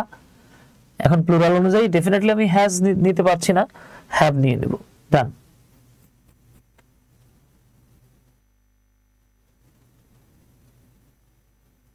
নাসিমা বলছেন যে ভুল না করলে রুলটা এত ভালোভাবে মনে থাকতো না। হ্যাঁ, সমস্যা নাই, ভুল করে করে শিখবো আমরা, সমস্যা নাই।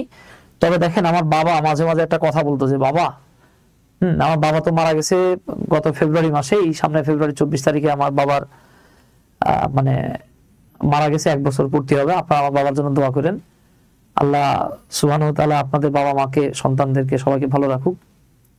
আমার আব্বা আমাদেরকে একটা কথা বলতো, বুঝছেন, সেটা হচ্ছে যে বাবা, মানুষের জীবন এত বড় না যে তুমি শুধু ভুল করবা আর ভুল থেকে শিক্ষা নিবা, নিয়ে শুধরে যাবা।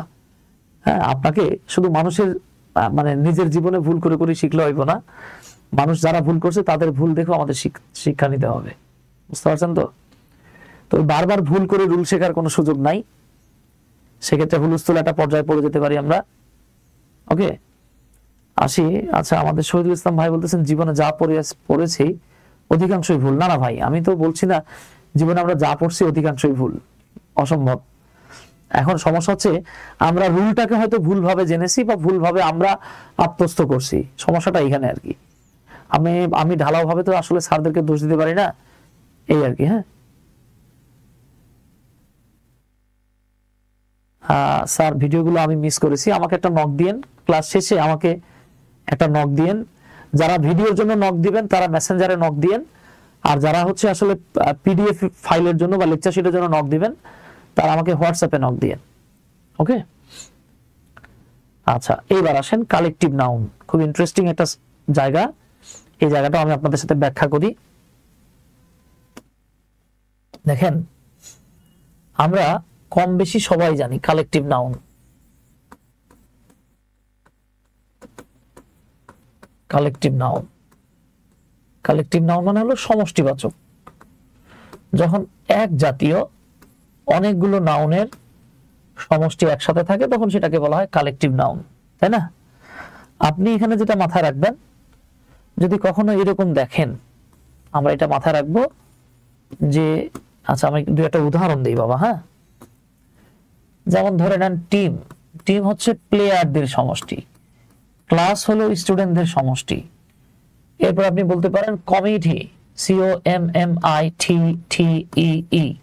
অনেকে COMMITTEE বলেন। হ্যাঁ, এটা বলা যাবে না, আমরা বলবো COMMITTEE, ফর্মাল ওয়েতে আর কি।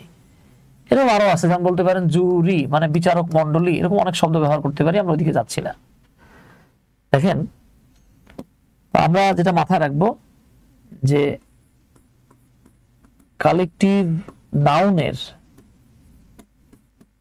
সকল সদস্য,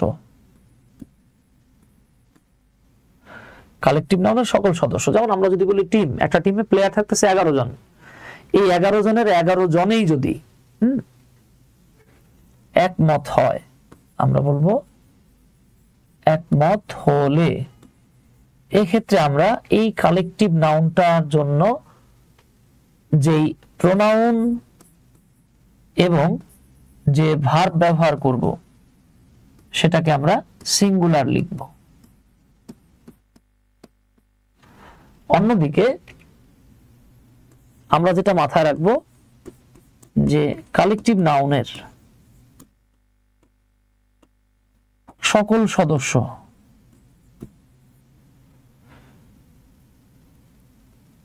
সদস্য ভিন্ন ভিন্ন মত প্রকাশ করলে,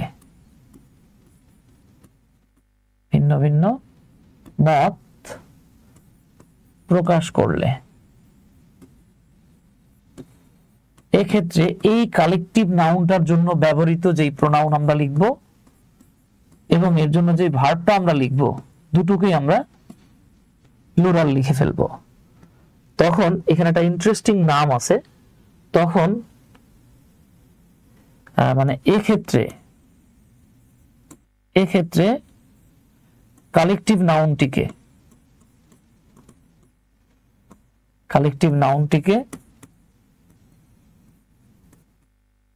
আর কালেকটিভ নাউন বলা হয় না। হ্যাঁ, এক্ষেত্রে কালেকটিভ নাউনটিকে নাউন অফ মাল্টিটিউড বা নাউন অফ মাল্টিটিউড বলা হয়।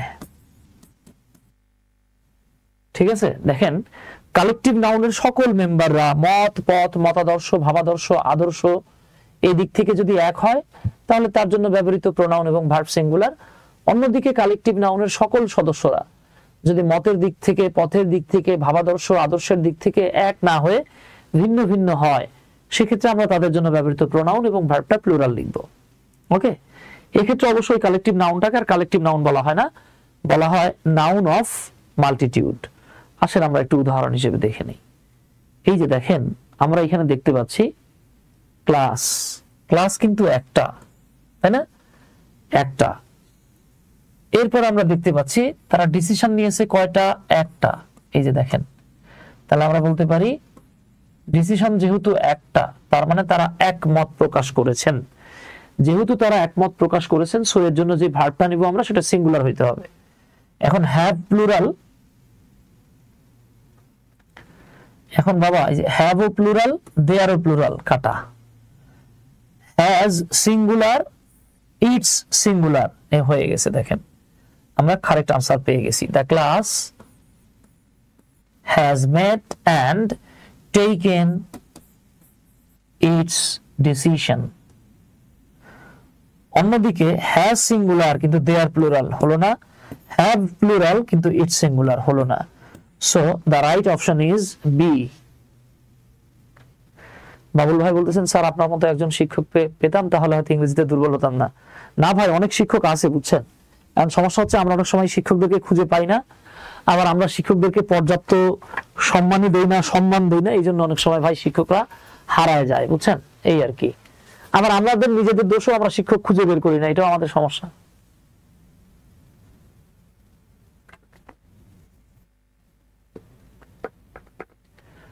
আমাদের শহীদুল ইসলাম ভাই বলতেছেন স্যার অধিকাংশ স্যার পড়ানোর আগে পড়ে না। শহীদুল ইসলাম ভাই আপনি একটা মানে মারাত্মক কথা বলছেন ভাই, ঠিক আছে, অসাধারণ একটা কথা বলছেন। দেখেন আমি এই কথাটা সবসময় বলি ভাই, আমি এই কথাটা আপনাদের সাথে সব সময় শেয়ার করি, সবসময় বলি, সেটা হচ্ছে কথাটা হচ্ছে এই যে ভাই দেখেন, ওজনে কম দিলে যেরকম গুনাহ হয়, ক্লাসে জেনে শুনে কোনো শিক্ষক যদি কম দেয় তারও গুনাহ হয়। এখন বলতে পারবেন যে স্যার অনেক ছাত্র জানেই না, তার তো গুনাহ হবে না। কেন হবে না ভাই? আল্লাহ আপনারে আকল দিয়েছে না, মেধা দিয়েছে না? আপনি একজনের বাচ্চারে ঠকাইতেছেন, আবার আপনার বাচ্চার সময় ঠিকই স্যারের থেকে পড়া আদায় করে নিচ্ছেন, এটা ফাইজলামি না ভাই বলেন?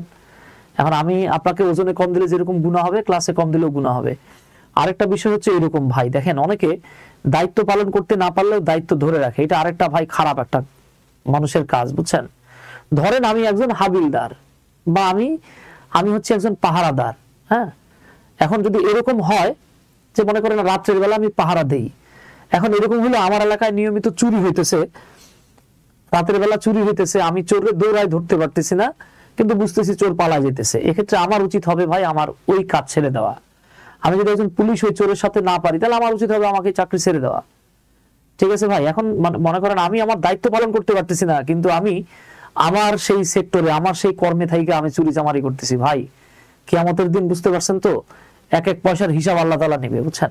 আমি জেনে শুনে নরমালি স্টুডেন্টদের সাথে কখনো মানে স্টুডেন্টদের হক নষ্ট করি না, তো আমিও স্টুডেন্টদেরকে রিকোয়েস্ট করি যে আমার হক আপনারা নষ্ট করেন না, ঠিক আছে।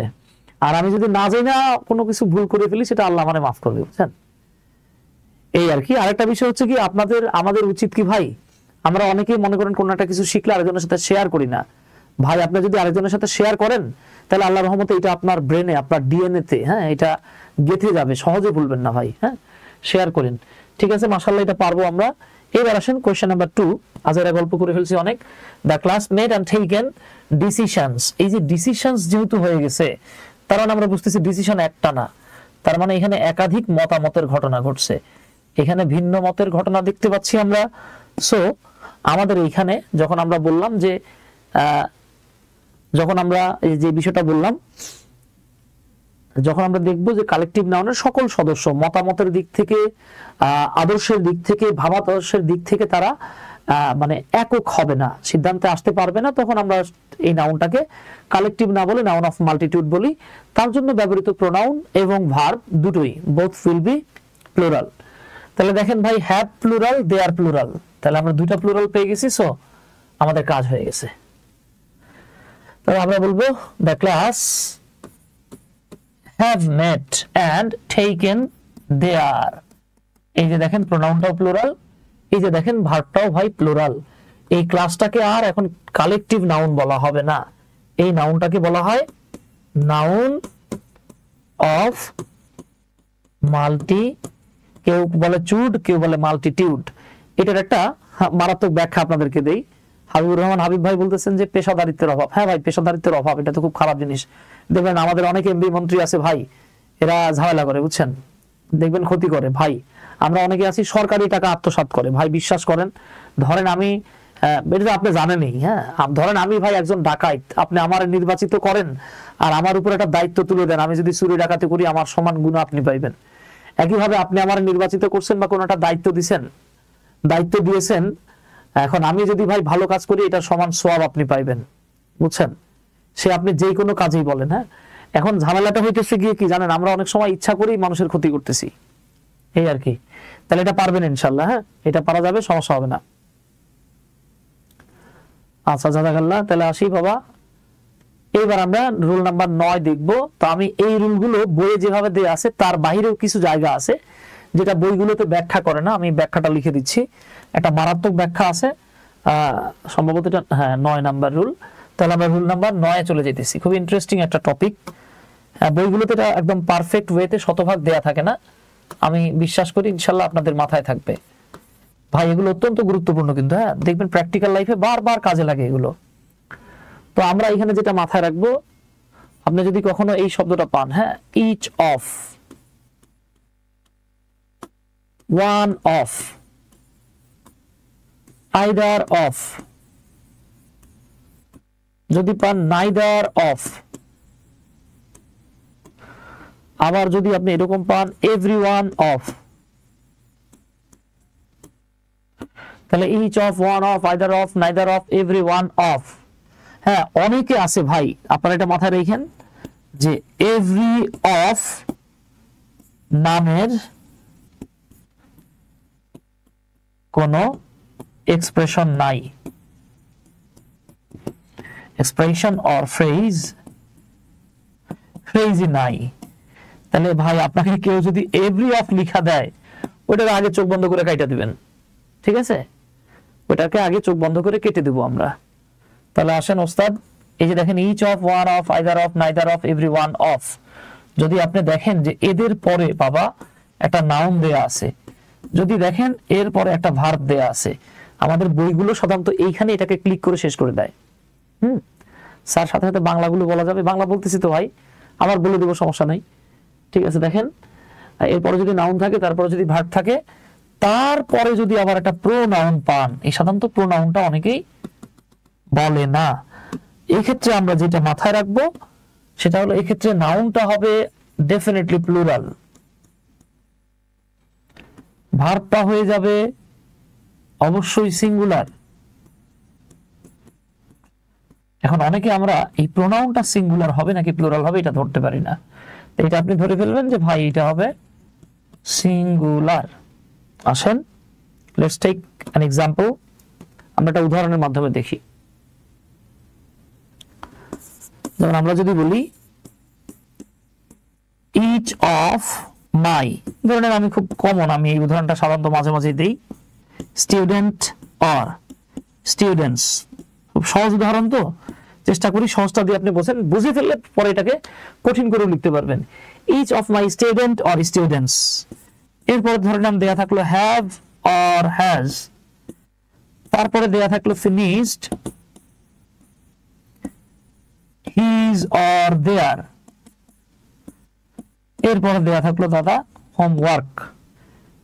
এইবার আপনারা টিক চিহ্ন দেওয়ার চেষ্টা করেন। আমরা যদি বাংলা বলি তাহলে আমরা বলবো আমার প্রত্যেকটা স্টুডেন্ট, হ্যাঁ বাংলাটা একটু পরে বলি, তা না হলে আপনারা এখানে হিজ হবে নাকি দেয়ার হবে। আচ্ছা বলেই দিই, যেহেতু রুল তো লেখাই আছে। বাংলা হচ্ছে আমার প্রত্যেকটা স্টুডেন্ট, আমার ছাত্রছাত্রীদের মধ্য থেকে প্রত্যেকেই তার হোমওয়ার্ক করেছে। তাহলে আমরা জানি each of, one of, either of, neither of, everyone of, এরপরে নাউনটা হয় প্লুরাল, তাহলে আমরা স্টুডেন্টস দিলাম, কিন্তু ভার্বটা হয় সিঙ্গুলার, হ্যাজ নিলাম, তবে প্রোনাউনটাও হয় সিঙ্গুলার। এবার আর দেয়ার নেওয়ার সুযোগ নাই, হিজ নিতে হবে। ঠিক আছে, তাহলে বাংলাটা হলো আমার ছাত্রছাত্রীদের প্রত্যেকেই হোমওয়ার্কটা করেছে, তার হোমওয়ার্কটা করেছে।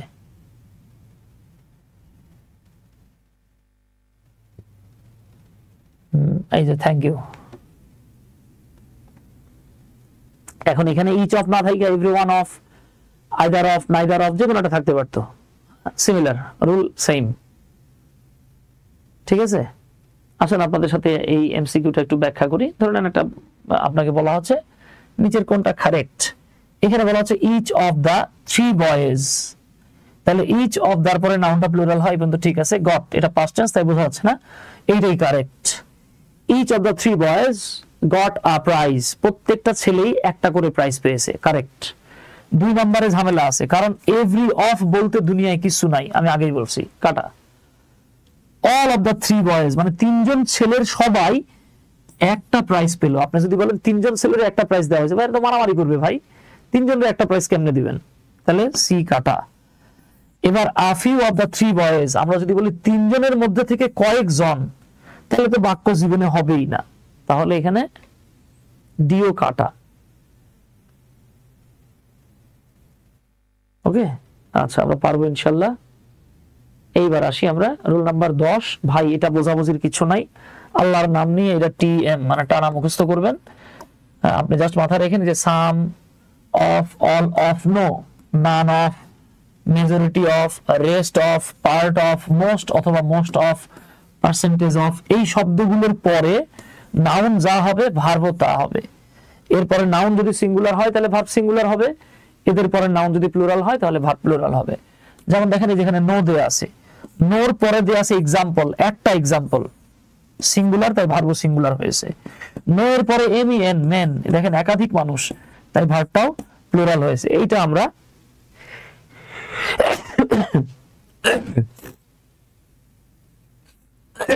সরি, এই যে এক্সপ্রেশন গুলো এগুলো আমরা মুখস্থ করে ফেলবো, এখানে মুখস্থ না করলে কট। আচ্ছা আই হোপ এটা আপনাদের মুখস্থ হয়ে যাবে ইনশাল্লাহ। তো দেখেন এই যে আমরা এখানে দেখতে পাচ্ছি নান অফ, তো আমরা কি জানি ভাই, এই যে নান অফ, নান অফ এরপরে নাউন যা ভার্ব তা, তাহলে নাউন কি দেয়া আছে প্লুরাল, তাহলে আমার ভার্ব কি লাগবে প্লুরাল। ওকে, তাহলে দেখেন এখানে ভার্ব প্লুরাল লাগবে, ইজ নেওয়ার সুযোগ নাই, ইজ সিঙ্গুলার, উইল তো নিবই না আমরা, কারণ শ্যাল উইল এগুলোর পরে ভার্বের 1 নাম্বার ফর্ম বা বেস ফর্ম বসে, তাহলে সিঙ্গুলার আমি নিতেই পারছি না, তাহলে হ্যাভ বিন। এই তো মাশাআল্লাহ কাউসার ভাই, নাসিমা বি লিখলেন কেন বাবা, বি হবে না তো, আচ্ছা আচ্ছা মাশাআল্লাহ। হ্যাঁ, তাহলে আমাদেরকে এখানে যে কাজটা করতে হবে এগুলো একদম আল্লাহর নামে ঠাড়া মুখস্থ করতে হবে, নো, নান অফ ইত্যাদি। এবার দেখেন এই যে রিলেটিভ প্রোনাউন, রিলেটিভ প্রোনাউনটা আপনাদেরকে আমি একটু হালকা করে বলে দেই, ঠিক আছে। দেখেন আমরা জানি এই যে রিলেটিভ প্রোনাউন, রিলেটিভ প্রোনাউন শুধু প্রোনাউন না, রিলেটিভ অ্যাডভার্বও আছে, রিলেটিভ প্রোনাউন বা রিলেটিভ অ্যাডভার্ব এগুলো কোনগুলো, দেখেন রিলেটিভ অ্যাডভার্ব হচ্ছে 4টা, কি কি রিলেটিভ অ্যাডভার্ব হলো 4টা, কি কি সেটা, একটা হলো when, আরেকটা হলো where, আরেকটা হলো why, আরেকটা হচ্ছে হাউ মাউ খাও। এই আবার সত্যি সত্যি হাউ মাউ খাও বলেন না, হ্যাঁ হাউ, এই 4টাকে বলা হয় রিলেটিভ অ্যাডভার্ব। এই 4টা ছাড়া আপনি যেগুলো পাচ্ছেন, হ্যাঁ যেমন দ্যাট এবং অন্যান্য যে ডব্লিউএস ওয়ার্ড গুলো আছে সেগুলোকে বলা হয় রিলেটিভ প্রোনাউন। দেখেন আপনি যদি কখনো কোনো নাউন অথবা কোনো প্রোনাউন এর ঠিক পরে যদি কখনো দেখেন যে দ্যাট দেয়া আছে অথবা একটা ডব্লিউএস ওয়ার্ড দেয়া আছে, খেয়াল করেন কিন্তু দ্যাট বা ডব্লিউএস ওয়ার্ডটা বাবা যদি নাউনের পরে থাকে, এটা নিয়ে আমি প্রোনাউনের ক্লাসে ব্যাখ্যা করছি, আরেকবার আপনাদেরকে দেখায় দেই। যদি কখনো দেখেন যে দ্যাট বা ডব্লিউএস ওয়ার্ড নাউন প্রোনাউনের পরে বসে, সেই দ্যাট বা ডব্লিউএস ওয়ার্ডটা নাউন বা প্রোনাউনটাকেই যদি বুঝায়, তাহলে দ্যাট বা ডব্লিউএস ওয়ার্ড নাউন বা প্রোনাউনের পরে বসে যদি তাকেই নির্দেশ করে, সেক্ষেত্রে আমরা দ্যাট বা ডব্লিউএস ওয়ার্ডটাকে বলবো আরপি, মানে রিলেটিভ প্রোনাউন। আর এক্ষেত্রে নাউন এবং প্রোনাউনটাকে বলা হয় অ্যান্টিসিডেন্ট, বাংলায় বলা হয় বাবা পূর্বপদ। আমি একটা বাক্য লিখে দেই, যেমন দেখেন আমি বলতে পারি যে আই নো সাফওয়ান, আমি সাফওয়ানকে চিনি। দেখেন বাক্যটা এখানে শেষ করে দিতে পারতাম, ঠিক আছে শহীদুল ইসলাম ভাই, দেখেন আই নো সাফওয়ান, আমি বাক্যটা এখানে শেষ করে দিতে পারতাম।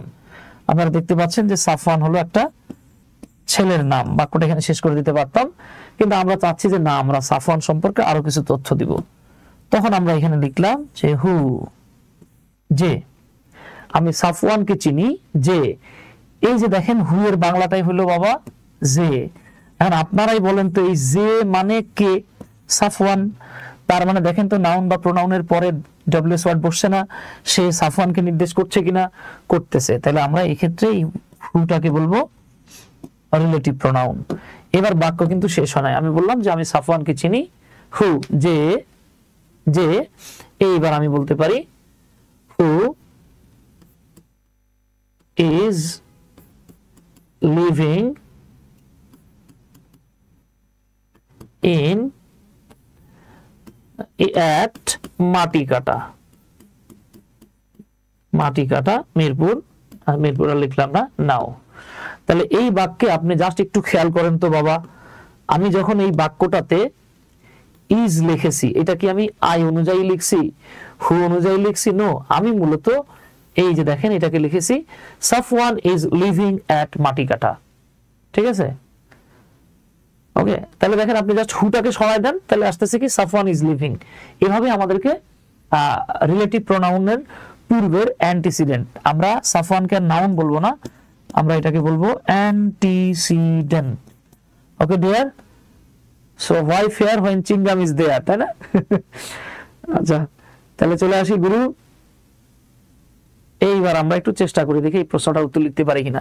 দ্য পিপল, এই যে দেখেন পিপল হচ্ছে আমাদের প্লুরাল। এবার হু দেয়া আছে, হু মানে হলো যারা, এই যারা মানে কারা? ওই যে পিপল বা মানুষের কথা বলা আছে, সেই মানুষ যারা অলস, সাফার্ড, এই দেখেন সাফার্ড পাস্ট টেন্সে আছে কিন্তু, তাহলে আমি আর এবং ইজ এই দুটো নিব না, কারণ আমার দরকার পাস্ট টেন্স।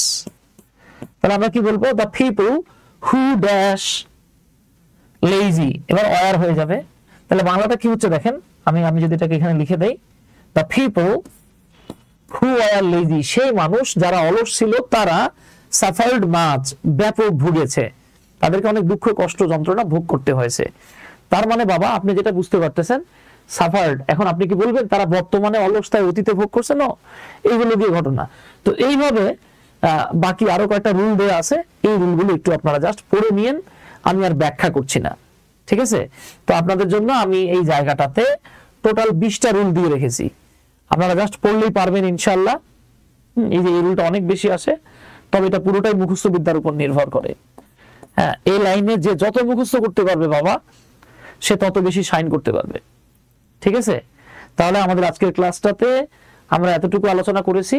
আপনারা আমাকে, আর এই রুলটা আমি ইতিমধ্যে করে ফেলাইছি কিন্তু, হ্যাঁ, ওই যে কোনো বডি ওয়ান থিং, এই রুলটা দেখেন আমি আপনাদেরকে ব্যাখ্যা করে ফেলছি। এই যে আমি এইখানে ব্যাখ্যা করেছি আপনাদের, যে কোনো ওয়ান বডি থিং, এগুলোকে আমরা থার্ড পারসন সিঙ্গুলার নাম্বার ধরি।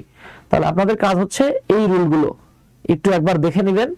এই যে 14 নম্বর রুলটা, এটা আমি যখন আপনাদের সাথে ক্লজ আর ফ্রেজ নিয়ে আলোচনা করব, তখন আপনাদের বুঝতে আরো সুবিধা হবে। হ্যাঁ, আচ্ছা, এগুলো আপনারা মুখস্থ করবেন, বোঝাবুঝির তেমন কিছু নাই, এগুলো একবারে টিএম, ঠাড়া মুখস্থ, ঠিক আছে বাবা? এগুলো আপনারা মুখস্থ করবেন। বোথ মানে উভয়, উভয় মানে প্লুরাল, এটা অলওয়েজ প্লুরাল হবে, পারবেন। এগুলো একটু দেখে নিয়েন। সো দ্যাটস অল, এই পর্যন্ত আমাদের আজকের ক্লাস থাকলো। ইনশাআল্লাহ নেক্সট ক্লাসে আমরা আরেকটা টপিক নিয়ে কথা বলবো।